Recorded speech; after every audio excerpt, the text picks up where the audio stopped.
Hello दोस्तों, आइए आज हम लोग एक प्रश्न को देखते हैं जो लगभग सभी प्रकार की प्रतियोगी परीक्षाओं में पूछे जाते हैं। क्या है, देखिए, संख्या 42 के अभाज्य गुणनखंडों की संख्या, भाजकों की संख्या तथा भाजकों की संख्या का योग ज्ञात कीजिए।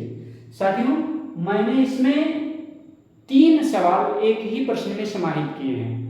इन तीनों में से या तो केवल अभाज्य गुणनखंडों की संख्या पूछेगा, या तो भाजकों की संख्या पूछेगा, और या तो भाजकों की संख्या का योग पूछेगा।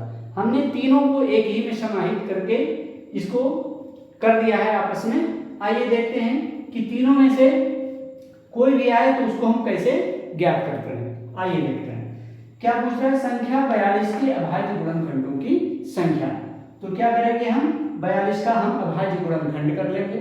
यहाँ पर हमने कर दिया है, देख लीजिए। 42 2 से विभाजित है, तो 2 से हमने विभाजित किया 42 को, तो कितना आ गया, 21 आ गया। फिर 21 3 से विभाजित होगा, फिर हमने 3 से 21 को विभाजित किया तो आ गया 7, फिर 7 से विभाजित होगा तो आ गया 1। तो इस तरीके से 42 के अभाज्य गुणनखंड क्या प्राप्त हुए, 2 × 3 × 7। साथियों, अब यहाँ पर हम क्या देख रहे हैं कि इन सभी अभाज्य गुणनखंडों की घात क्या है, 1 है। 2 की भी घात 1 है, 3 की भी घात 1 है, 7 की भी घात 1 है। इन्हीं घातों का प्रयोग करके हम इन तीनों प्रश्नों के उत्तर आसानी से ज्ञात कर लेंगे। आइए देखते हैं।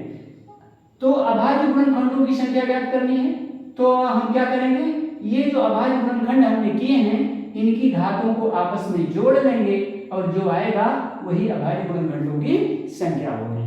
भाजकों की संख्या ज्ञात करने के लिए क्या करेंगे, ये जो अभाज्य गुणनखंड है इनकी जो घातें हैं इनकी घातों को हम एक एक बढ़ा देंगे। जैसे 2 की घात यहाँ पर 1 है तो 1 में हमने 1 बढ़ा दिया, जोड़ दिया, गुणा का चिन्ह लगाया। फिर 3 की घात 1 है तो 1 में हमने 1 फिर बढ़ा दिया, फिर गुणा किया। फिर 7 की भी घात 1 है तो 1 में 1 हमने बढ़ा दिया।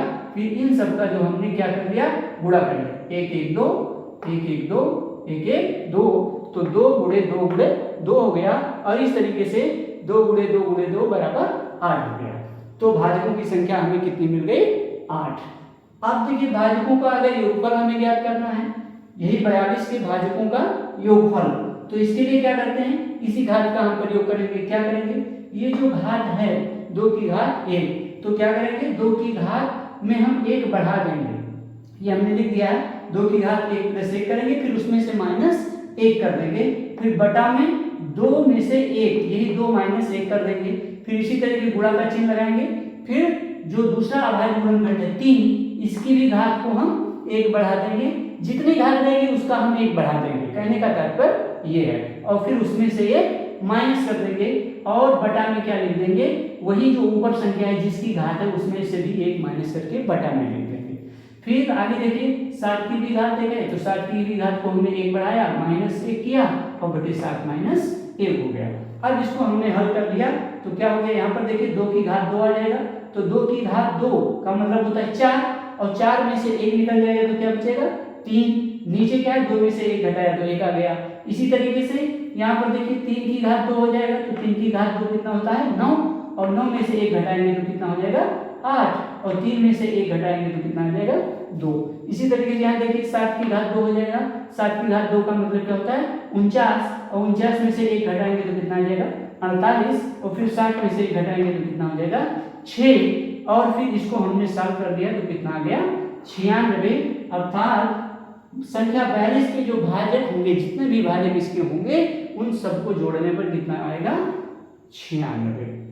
तो साथियों, इस तरीके से कोई भी सवाल, मान लीजिए यहाँ पर हमने संख्या के रूप में दे दिया था कि संख्या के रूप में 42 के अभाज्य गुणनखंडों की संख्या ज्ञात करो या भाजकों की संख्या ज्ञात करो, तो संख्या के रूप में भी पूछा जा सकता है, या इस तरीके से गुणनखंड के रूप में भी दे सकता है सवाल को, इस तरीके से दे देगा। और इन तीनों में से कोई ये पूछ लेगा कि अभाज्य गुणनखंडों की संख्या बताओ, या भाजकों की संख्या बताओ, या भाजकों की संख्या का योग बताओ। तो साथियों, इस नियम से हम आसानी से इसको कर सकते हैं। अब एक सवाल मैंने आप लोगों के लिए यहाँ पर लिख दिया है, 2 की घात 2 × 3 की घात 1 × 5 की घात 1। इसको हल कीजिए और इसके अभाज्य गुणनखंडों की संख्या, भाजकों की संख्या तथा भाजकों की संख्या का योगफल ज्ञात कीजिए। Thank you.